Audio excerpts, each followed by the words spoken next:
समाधान आपणच ना? वय मीच. ही तुमचीच मुलगी ना? माझीच मुलगी आहे. हा अजिंक्य कोण आहे तुमचा? अजिंक्य माझा भाचा आहे. तुम्हाला पोलीस स्टेशनला यावं लागेल.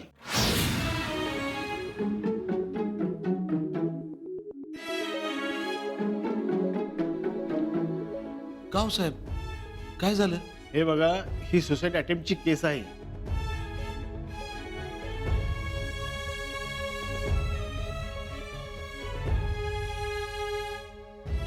हे सर्व अजिंक्यमुळे घडले असं आमच्या लक्षात आलेलं आहे.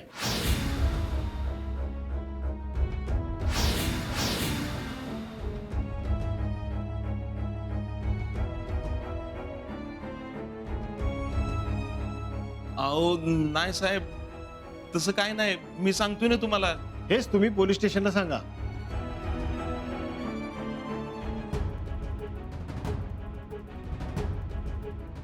टॅलेंट आता मधीच जेडीने काय खुसपट नाही केली म्हणजे मिळवलं.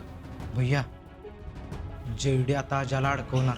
खरं सांगतोय तुम्हाला, तसं काय नाही. मग आम्हाला मिळालेली माहिती काय खोटी आहे का? बाहेरच्यांना विचारण्यापेक्षा मला विचारा की, मी घरातला माणूस आहे. एक मिनिट. त्यापेक्षा प्रत्यक्षदर्शीलाच विचारा ना. काय रे, काय झालं? साहेब अहो, तो काय बोलणार? तो तर सगळं झाल्यावर आला होता. तो काय सांगणार आहे? तुम्ही जरा गप्प बसता का? ही पोरं भानगडी करताना विचार करत नाहीत. कमीत कमी तुम्ही तरी त्याच्यावर पांघरून घालू नका.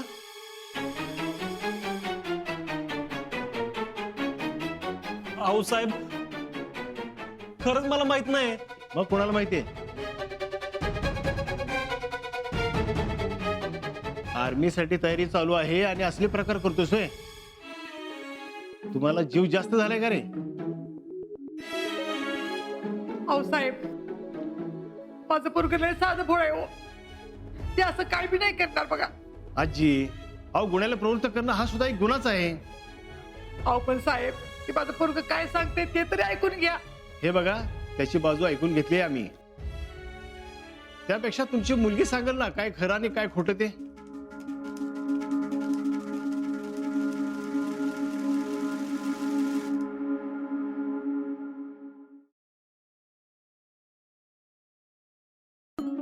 जेडे सांग की.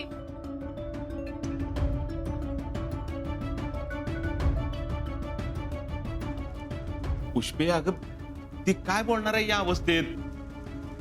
पण तिला सांगावंच लागेल.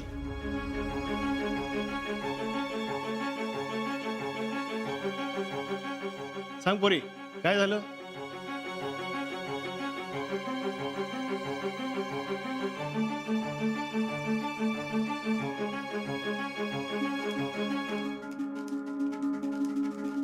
तुला असं करण्यासाठी कुणी मानसिक दबाव टाकलाय का?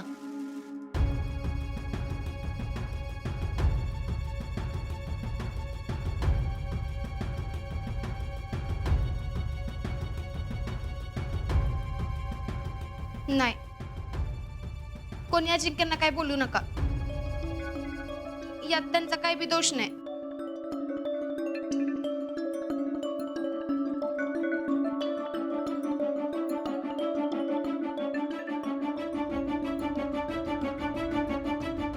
मग मला भांडी घासताना ब्लेड लागलं. मी घरी होते तेव्हा रक्त बघितलं, मी घाबरले आणि बेशुद्ध पडले. उलट अजिंक्यांनीच मला दवाखान्यात आणलं.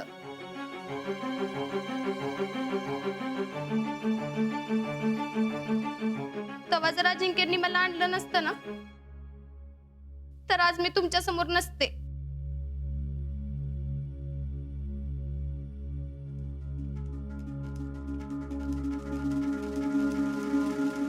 नक्की का? तू कोणाच्या दबावाखाली तरी येऊन बोलत नाहीस ना? नाही साहेब, जे घडलं तेच मी सांगितलं. हा साहेब, तरी मी तुम्हाला सांगितलं होतं अजिंक्य एक नंबर पोरगा आहे. आता जयश्रीताई असं काय करणार नाही याची मला खात्री आहे. होय होय साहेब, आमचा अजय एक नंबर आहे. ठीक आहे, मी तसा जबाब नोंदवून घेतो. हे बघा साहेब, मी सांगतोय त्याच्यावर विश्वास ठेवा की. आता मुलीने जबाब दिलाय म्हटल्यानंतर आम्ही तरी काय करणार. तसदीबद्दल क्षमा असावी. येतो आम्ही. चला.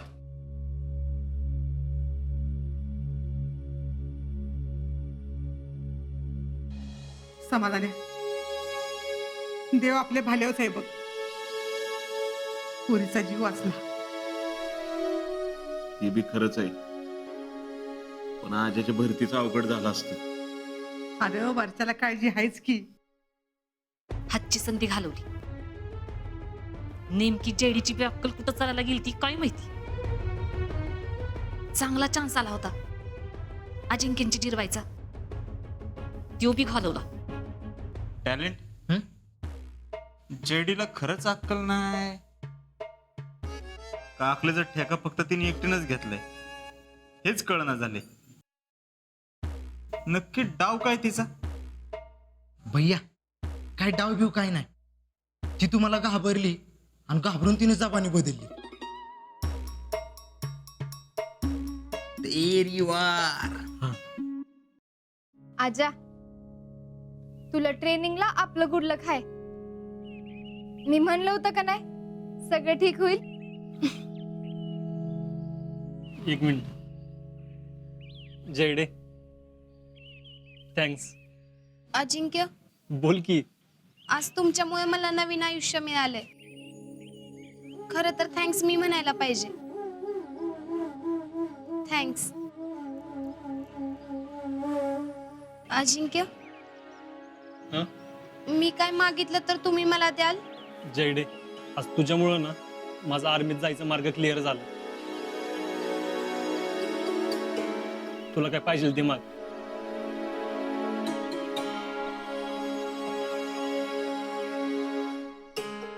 मला तुमच्याकडून एक वचन हवंय. कसलं?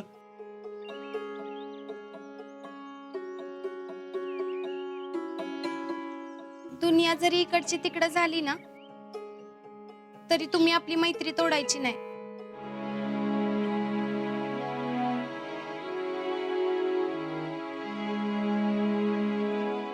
जयडे, खरं सांगू, आज तू माझ्यासाठी जे काय केलंस ना ते मी जिंदगीभर विसरणार नाही. आणि आपली मैत्री मी काय बी झालं ना तरी तोडणार नाही.